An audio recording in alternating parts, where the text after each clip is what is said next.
Welcome to the Halloween edition of The Eight. Hey, Megan, what are you going to be for Halloween? I'm going to be...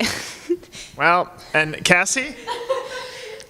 Well, we have something planned for the No Limit office tomorrow. That's a group effort. I'll just say that. Is Megan included in this? She is. All right, I guess we won't know what they're dressing as. I am going as the franchise for Halloween. This is The Eight.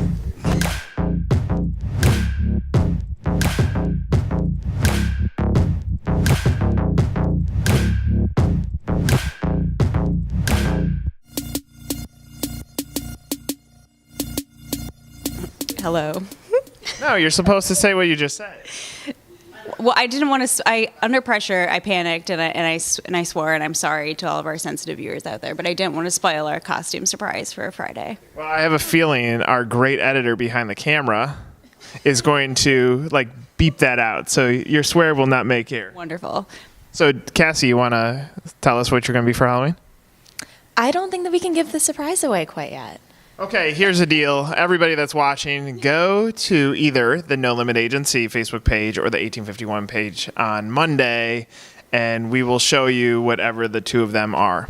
I'm going to go ahead and disclose mine. I am being a goat because the Cubs are in the World Series. Are you a Cubs fan? Yes, I like the sports ball. And Cassie? Yes, I'm a Cubs fan. All right, well, that's why we have Cassie here this week, because it's going to make this so much better than... All right. Pressure. Let's kick this off. The Buzz. You see it up there? There it is. I don't know why I find that so humorous. Last week, Sean, I go, The Buzz, and then as soon as Sean looked up, it goes, ding. So I like that. It's special effects. Fortune wrote a story about how becoming a franchise today is different than it was 20 years ago, obviously. But I'll let you two provide some thoughts on what has changed even in the last 12 months of you guys working and writing for 1851. I think we've seen a big change in the types of franchises that are out there. There's certainly a shift from what this idea of franchising might have been 20 years ago, being like a McDonald's and fast food, to becoming something very different. Like Cassie just wrote a story about a franchise that is a paint-at-home company. They bring all the painting supplies to your home, and you can drink wine and paint, and they're franchising that concept. And that's something that I probably wouldn't have seen 20 years ago, which I think is really unique. Okay. Cassie? I also think it's really interesting to see how brands are really taking the initiative to get their message out online and in the media instead of just kind of word of mouth. These huge companies like a McDonald's, as Megan mentioned, people are really kind of hitting the ground running with these ground level digital campaigns to kind of reach their new franchisees. Sure. So I've had the benefit of being in franchising for over a decade. Whew. I think that was good facial movement.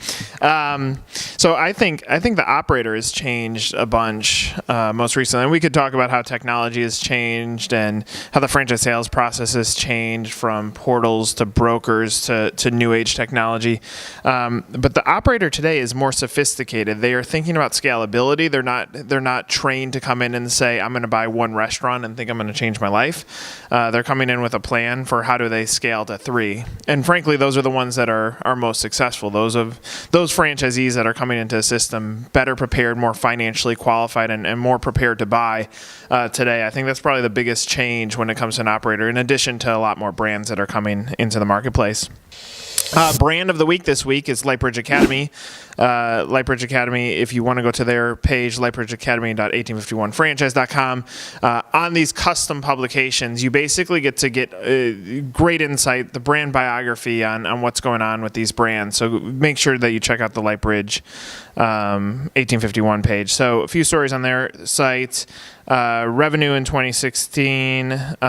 We have growth on their brand. We have Lightbridge providing unrivaled solution for working parents, growth in Eastern Pennsylvania, recognized by a smart CEO for unique corporate culture, first-time childcare franchisees finding success with Lightbridge, and opening a new location in Northern Virginia. So you can see the growth of a brand. This brand has 24 units open.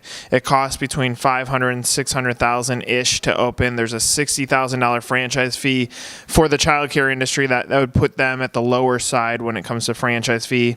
Annual gross revenue in the 2016 FDD item 19 on page 49 is $1,968,282. So they're reporting great sales. Both of you have written about the brand. Just some comments on why Lightbridge Academy is a brand to watch and why they're the brand of the week. I think in our reporting on them over the past few months, what's really stood out is their focus on not just the children but the parents as well. They have this circle of care philosophy, and that just sort of embodies the entire community. And what's unique is that they started this company because they had parents that were coming to pick up their children. They were frazzled because they were late catching the train or something like that. And so this company put in these different measures and technology so that the parent could be more involved in the process to put their minds at ease. It's great. And Cassie, some thoughts on them?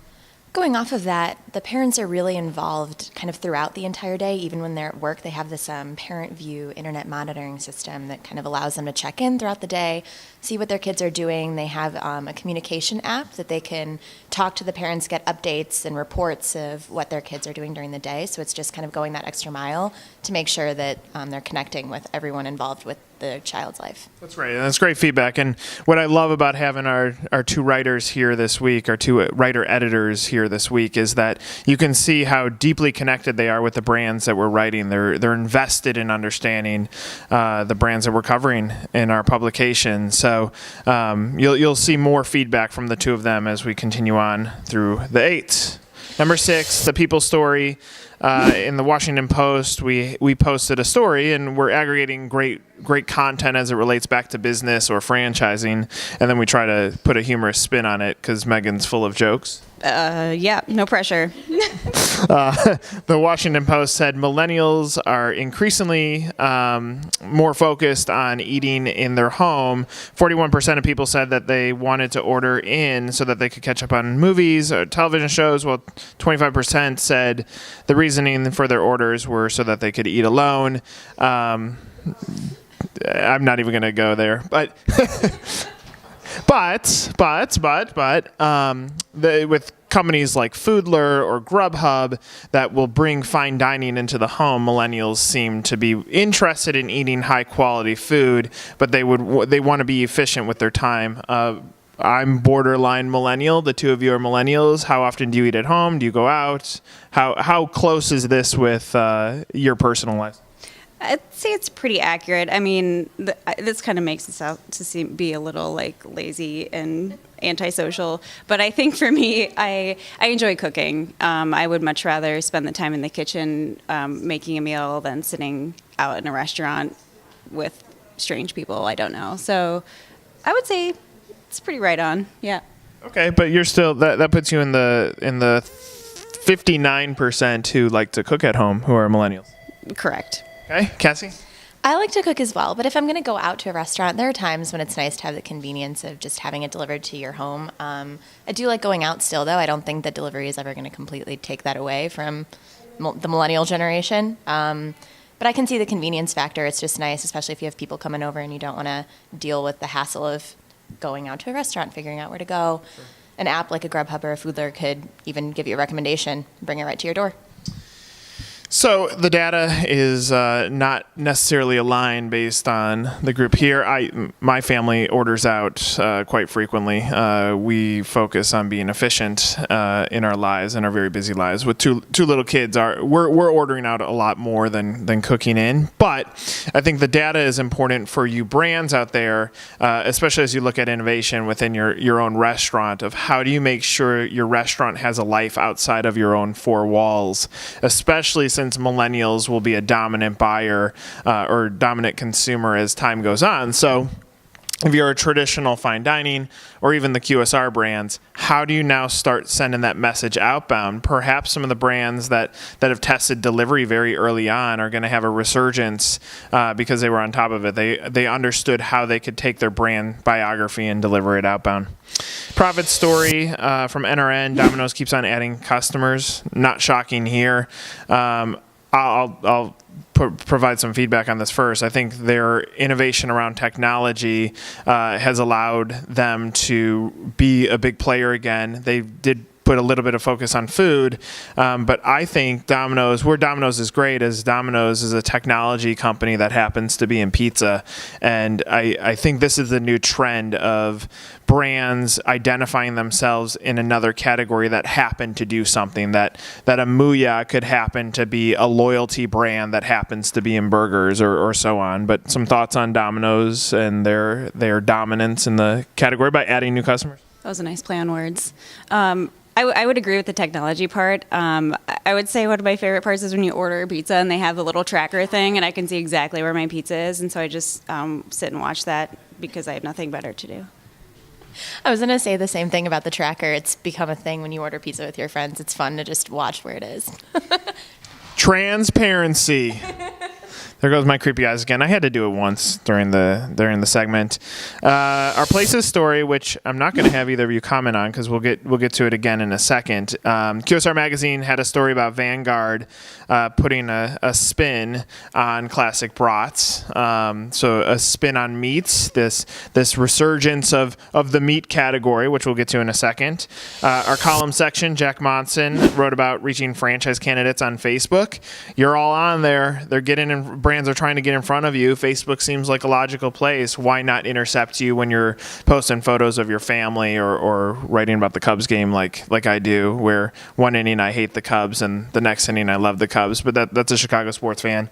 And now back to the meat story. In the media, sticking with the meat, Arby's is testing out venison, according to CNBC. So for all those deer hunters out there, congratulations, Arby's wants your meat.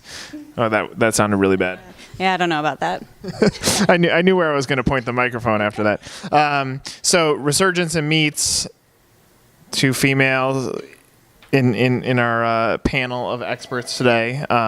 Does the innovation around meat impress you, or does it impress those who would be in the male category who would want to go out? I think it's pretty cool. I mean, I enjoy venison. I don't know if a fast food restaurant would be the first place I'd think of to eat that venison, but it's cool to see so much innovation in a fast food restaurant like that. So it'll be interesting to see how that plays out. Okay, Cassie? I think if the concept is creative enough and they're rolling out new products consistently, anyone is really going to want to give it a try. So yeah, introducing something like venison, that sticks out. It's a little jarring when you hear it, like, really? But I think it'll be exciting to see what happens with it and how it performs. Well, so Taco Bell is an innovative company, so I would say Taco Bell and emerging ideas, venison tacos. Hey, Toppers Pizza, how about venison pizza? I mean, the whole point is there's innovation in the food category. It's hidden in a QSR space, and maybe you as a QSR brand should take a look at it, and you as a franchise prospect, as you're figuring out what brand makes most sense for you, maybe looking at an Arby's that is really trying to be innovative and say, we'll stick to the classic menu, but let's try to find some other ideas that will attract the millennial audience will be valuable. We're going to end it with number one. Our cover preview for our November 1st through 15th issue. I can't believe it's November already. This year has flown by. But Megan, a little bit of preview into our first issue of November. Yeah, Cassie and I are going to be on the beat of the election. So every day we'll kind of be keeping up with what's new, what's going on, who's leading the election, and then also kind of taking a look at, how that affects franchising too. And we'll have a few interviews with some key players in the industry to get their thoughts. Cassie, in your interviews that you've been doing recently, is the election top of mind, or are folks talking about it, or does it seem like it's because of the wackiness of this year's election that they don't care as much? I think it's starting to take hold a little bit more now that we're getting into November and it's getting real. But I think that it'll be interesting to see how it plays out, and whoever ends up in office is going to really have a huge impact on the franchising industry. So it's definitely something to pay attention to. Did you hear what Cassie just said? She said huge. Huge? Someone else says that. Who's running for president? I don't know who that is. I don't know either. Okay, so that's the 8. Anything in closing? You want to disclose this costume now? Go Cubs. Woo! All right. Cassie, any closing words for our audience? No, I don't think so. Is this a good first time on the 8? Yeah, welcome to the 8, Cassie. Hey, have a great weekend. Be safe. Don't put anything silly in those trick-or-treat bags. Be generous. That's it. That's 8.